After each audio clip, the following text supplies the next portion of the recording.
한마디로 지수가 떨어지면 단기 매매로도 먹을 게 없고, 또 중장기는 말할 것도 없죠. 10개 중에 하나 올랐는데. 그러니까 중장기건 단기 매매건 먹을 게 하나도 없다. 오늘 어딜 들어가서 돈을 벌 건데 30위 안에 들어도 5%밖에 안 올랐다고 안 하는 게 낫잖아. 아, 지수가 위험할 땐 단기 매매 하지 말자. 지수가 위험할 땐 3분의 1, 반 정도는 팔자. 이게 얼마나 합리적이야.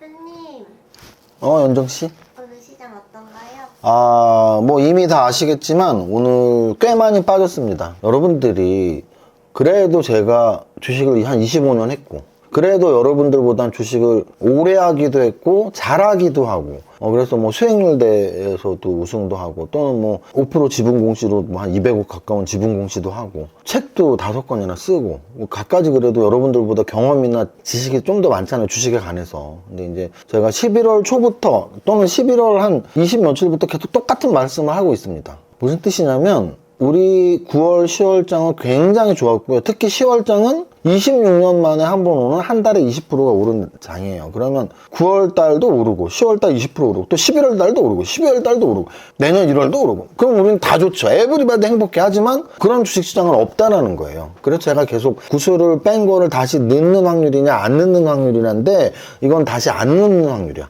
구슬을 하나 빼면 계속 뺄수록 다시 안 넣으면 결국 확률은 계속 바뀌어요. 그게 종속 확률인데요. 지금 이 주식시장은 구슬 뽑고 다시 안 넣는 거야. 그 얘기는 뭐냐면, 너무 급하게 많이 오르면 조정을 받을 수도 있어요. 매일 오르면 조정 받을 수도 있다고요. 그런데 9월, 10월이 매일 오르고 급하게 오른 장이었으니까 11월은 조정 가능성이 높다라는 건 그냥 확률적으로 매우 맞는 말이다. 그럼에도 불구하고 꽤 많은 댓글 또는 꽤 많은 여러분들이 아니다, 11월도 간다에 한 표를 던지신다면 역시 그것도 고점이 증거일 수 있다. 왜?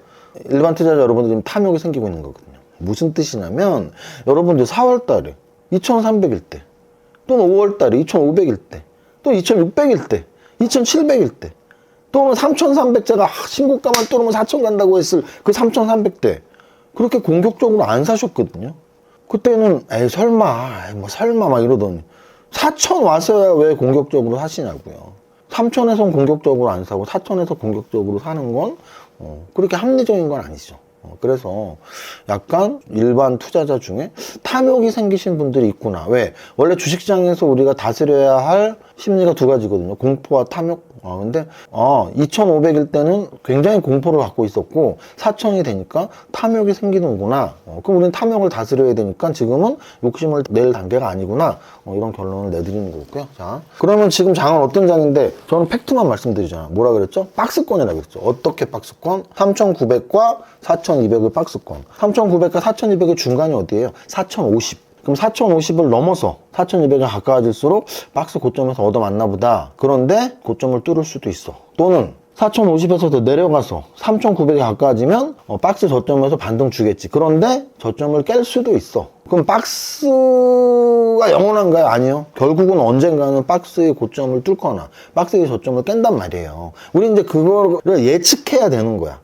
일단 대응은 현재 박스로 대응하면 돼요. 박스로 4,200 갔다고 해서 막 너무 좋아할 필요도 없어. 얻어 맞잖아 지금.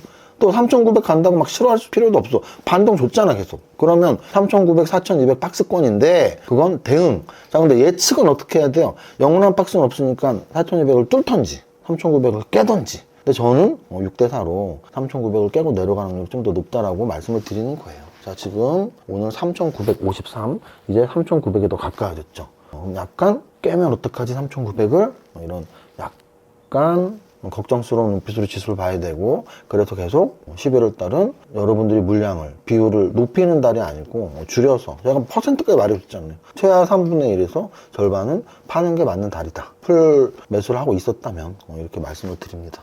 그래서 오늘 거래소 지수는 3.3%가 빠졌고요. 코스닥은요, 코스닥도 2.66이 빠졌고요. 거래소와 코스닥만 빠졌나요? 아니요. 일본 증시를 우리가 최근에 같이 보면 되는데요. 일본 증시는 몇 퍼센트가 빠졌나요? 3.22%가 빠졌어요. 그래서 우리만의 하락도 아니고 전체적으로 너무 많이 올랐어 지금. 글로벌 증시가 너무 많이 올랐어. 근데 심지어 글로벌에서 우리나라 거래소가 제일 많이 올랐어. 그럼 조정받을 땐 제일 빨리 조정받을 가능성이 있다는 걸 계속 말씀드리는 거예요. 다음 거래소 시총상위 종목 중에서 삼성전자 2% 하락, SK하이닉스가 6% 하락했거든요. 제가 계속 그랬잖아.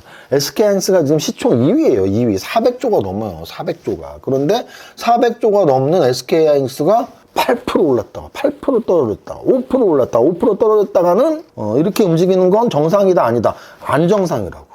그럼 이 안정상으로 움직이는 게 바닥에서 이렇게 변동성이 급하면 반등 주나 보다 라고 예상할 수 있는 시그널이고, 고점에서 막 이렇게 변동성이 심하면 꼭지 찍었나? 라고 의심할 수 있는 시그널이라고요. 확신은 아니지만 의심할 만한 시그널이 된다고. 근데 지금 SK하이닉스가 굉장히 고점인데 5% 올랐다가 5% 떨어졌다 5% 올랐다가 변동성이 너무 커? 그럼 약간의 의심은 들어가는 게 맞다고요. 그게 합리적인 겁니다. 자, 그 다음 전체적으로 코스피 200 전체를 보면 오른 게 뭐 한 10개나 될까요? 그죠? 둘, 넷, 여섯, 여덟, 12개 올랐네요. 12개. 그래서 오늘 12개 올랐는데 큰 힘이 없다.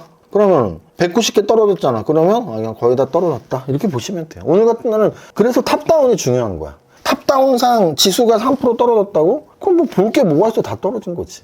그러면 지수를 계속 분석하는 게 맞지. 지수가 떨어지면 다 떨어지니까. 이해하셨어요? 탑다운 왜 중요하냐면 지수가 한 1%대 움직일 때는 어떤 움직이 좋은 거지? 주도주를 찾으면 돼. 근데 3%가 떨어져? 주도주를 찾을 수도 없고 그냥 전업종이 다 떨어졌잖아요. 지수가 언제쯤 반등이 될까? 또는 지수가 어떻게 더 떨어질까? 지수에 대한 분석이 굉장히 중요하게 들어가야 될 타이밍이고요. 그래서 제가 지금 지수에 대한 이야기를 굉장히 강조하는 겁니다. 11월 달 들어서 지수에 대한 이야기를 강조한 이유는 탑다운상 너무 지수의 움직임이 중요하기 때문이에요. 지수가 3% 빠졌는데 뭐가 올라? 다 떨어지지. 너무 당연한 거 아니야?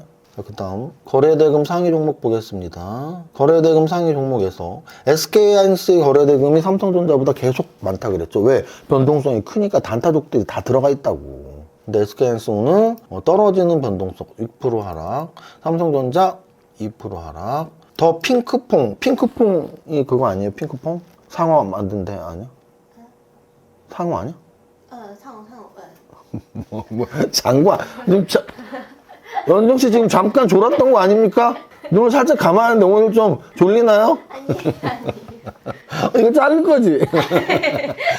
더 핑크 컴퍼니 오늘 신규 상장됐는데요. 거래대금 3위가 더 핑크 컴퍼니거든요. 더 핑크퐁 컴퍼니. 우리 핑크퐁은 많이 아시죠? 글로벌 히트를 친 아기상어를 제작하고 했던 회사입니다. 그래서 아기상어 몰라요? 아빠 상어 뚜루루 뭐지? 아닌가?